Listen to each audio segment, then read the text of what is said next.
कल के वीडियो में हमने साइन कॉस और टैन के त्रिकोणमितीय अनुपात को देखा था।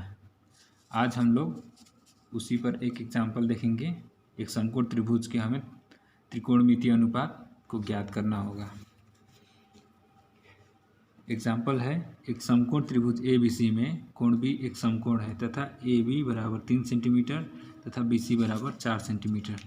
तो इसके कोण ए तथा कोण सी के सभी त्रिकोणमितीय अनुपात ज्ञात करने हैं। ठीक है, आप देख सकते हैं एक समकोण त्रिभुज है ए बी सी, कोण बी इसमें समकोण है। ए बी का मान है 3 सेंटीमीटर और बी सी का मान है 4 सेंटीमीटर। और कर्ण आपको पता है, तो कर्ण यहाँ पे नहीं मालूम है। सबसे लंबी भुजा कर्ण ए सी का मान हमें नहीं पता है। तो हमें त्रिकोणमितीय अनुपात ज्ञात करने के लिए लंब, कर्ण और आधार तीनों की आवश्यकता पड़ेगी। यदि हमें इन सभी 6 त्रिकोणमितीय अनुपात ज्ञात करना है तो हमें इसका भी ज़रूरत पड़ेगा। और यहाँ पर कर्ण नहीं दिया है, तो कर्ण ज्ञात करने के लिए हम लोग फॉर्मूला पढ़े थे क्या। सबसे कर्ण का स्क्वायर बराबर क्या होता था, लंब का स्क्वायर। लंब नहीं बोल के यहाँ हम अन्य दोनों भुजाओं के वर्ग को बोलेंगे। ए सी का स्क्वायर बराबर ए बी का स्क्वायर प्लस बी सी का स्क्वायर। तो ए बी हमें दिया है 3 का स्क्वायर प्लस 4 का स्क्वायर, कुल मिला के हो जाएगा 25 और स्क्वायर दाएं तरफ आके वर्गमूल में हो जाएगा। तो इसका ए सी का मान हमें मालूम होगा 5 सेंटीमीटर।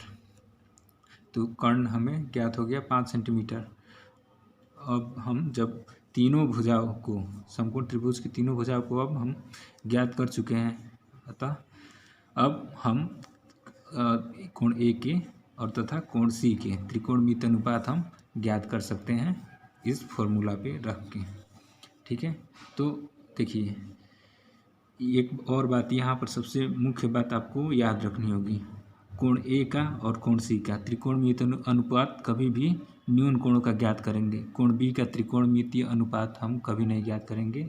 हमें केवल ए और सी का त्रिकोणमितीय अनुपात ज्ञात करना है। मतलब ए का साइन कोस टैन और कोसेक सेक कॉट, उसके बाद सी का भी साइन कोस टैन और कोसेक सेक कॉट ज्ञात करना है। तो कोण ए के लिए साइन का मान हम लोग ऐसे लिखते हैं, साइन ए। इसका मतलब हुआ आप कोण ए का साइन का मान ज्ञात कर रहे हैं। उसी तरह कॉस ए का कॉस ज्ञात कर रहे हैं, ए का टैन ज्ञात कर रहे हैं। उसी तरह ए का कोसेक ज्ञात कर रहे हैं, ए का सेक ज्ञात कर रहे हैं और ए का कॉट ज्ञात कर रहे हैं। तो ए का साइन ए का फॉर्मूला होता था लंब बटा कर्ण। ठीक है, तो लंब बटा कर्ण यहाँ पर क्या होगी, ए के लिए लंब। ध्यान दीजिए, कोण ए के लिए त्रिकोणमितीय अनुपात ज्ञात करना होगा तो कोण ए के लिए लंब इसकी सम्मुख भुजा बी सी होगी। ये बहुत मेन बात है, मुख्य बात, इसको आपको ध्यान देना होगा। कोण ए के लिए लंब ये होगा, इसकी सम्मुख भुजा होगी, समझ गए। और ये भुजा ए बी आधार होगी और ये बी सी इसकी लंब होगी। इसलिए साइन ए का मान फॉर्मूला होता था लंब बटा कर्ण। तो लंब की जगह पे हम लिख दिए बी सी, कर्ण की जगह पे ए सी, सबसे बड़ी भुजा तो रख दिए। साइन ए का मान हमें ज्ञात हो गया 4/5। यही होगा त्रिकोणमितीय अनुपात कोण ए का साइन।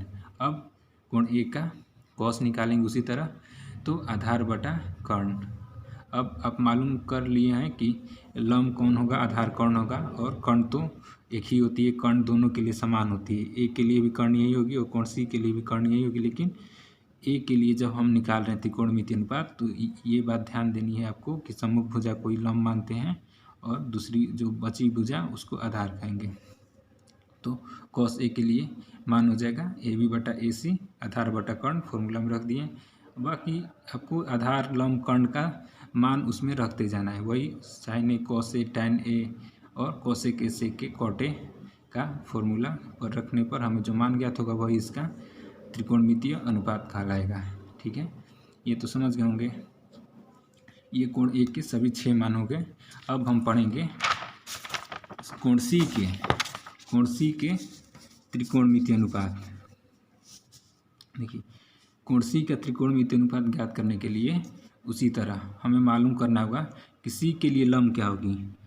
आपको बताएं कि लंब कोई फिक्स नहीं होती, लंब और आधार हमेशा बदलते रहेगा। जिस कोण का मान निकालेंगे, जिस कोण के त्रिकोणमितीय अनुपात निकालना होगा, उसके लिए हमें ध्यान देना होगा कि उसका लंब कौन होगा और उसका आधार कौन होगी। कर्ण तो सभी में समान होगी। कर्ण AC ए के लिए भी वही होगी और सी कोण के लिए भी AC कर्ण वही होगी। लेकिन अब कोण सी के लिए साइन कॉस टैन और उसके बाद कोसेक सेक कॉट, इन सभी का मान हमें ज्ञात करना है कोण सी के लिए।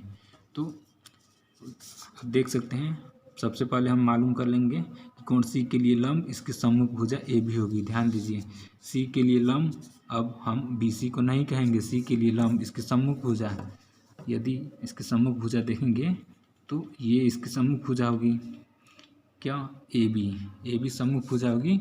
ए बी को हम कोण सी के लिए लंब के रूप में प्रयोग करेंगे। इसी को हमने लिखा है कि कोण सी के लिए लंब इसकी सम्मुख भुजा ए बी होगी तथा कोण सी के लिए आधार इसकी संलग्न भुजा BC होगी।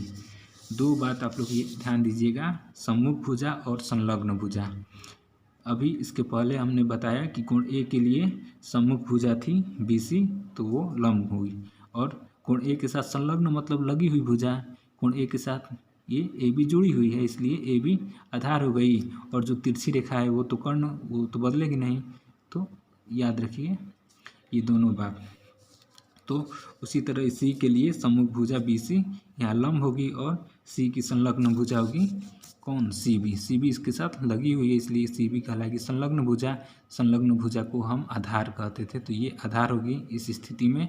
और C के लिए हम लंब के जहाँ जहाँ लंब हमें रखना होगा तो हम AB का प्रयोग करेंगे। तो हमने लिख दिया है अच्छे से, आप लोग समझ में आ गया होगा। कोण सी के लिए लंब इसकी सम्मुख भुजा AB होगी, कोण सी के लिए आधार इसकी संलग्न भुजा BC होगी। ठीक है, अब उसी तरह सेम जैसे पहला क्वेश्चन को हमने लिखा था, कोण सी साइन C का लंब बटा कर्ण बराबर 3/5। ठीक है, यहाँ पे हम कॉस के साइन के साथ जो कोण रखते हैं ये बताता है कि हम C का साइन निकाल रहे हैं, C का कॉस निकाल रहे हैं, C का टैन निकाल रहे हैं, C का कॉसेक निकाल रहे हैं, C का सेक या C का कॉट। बस फॉर्मूला सबके लिए वही रहेगा, बस यहाँ पर लंब में और आधार में परिवर्तन हो रहा है। ध्यान दीजिए, कर्ण तो 5 सबके लिए रहेगी, ये 5 इस कोण के लिए भी निकाल रहे थे, साइन कोस टैन और कोसेक सेक कॉट, तभी 5 का प्रयोग कर रहे थे, और C के लिए भी कर्ण का यही होगा। लेकिन लंब और आधार में बदलाव अब कर हो गया है। उसी तरह हमने रख दिया फॉर्मूला पे कोसेक C सेक C और कॉट C, मान आपको मालूम चल गया होगा। तो यह उसका निष्कर्ष मैंने यहाँ पे लिख दिया है। किसी समकोण त्रिभुज में त्रिकोणमितीय अनुपात ज्ञात करने के लिए कर्ण के मान में परिवर्तन नहीं होता है। ध्यान दीजिए, कर्ण के मान में परिवर्तन नहीं होता है, लेकिन लंब और आधार में परस्पर परिवर्तन होते रहता है। उस कोण के सम्मुख और संलग्न भुजा को ज्ञात करके जिस कोण का हमें त्रिकोणमितीय अनुपात ज्ञात करना होता है। क्लियर है?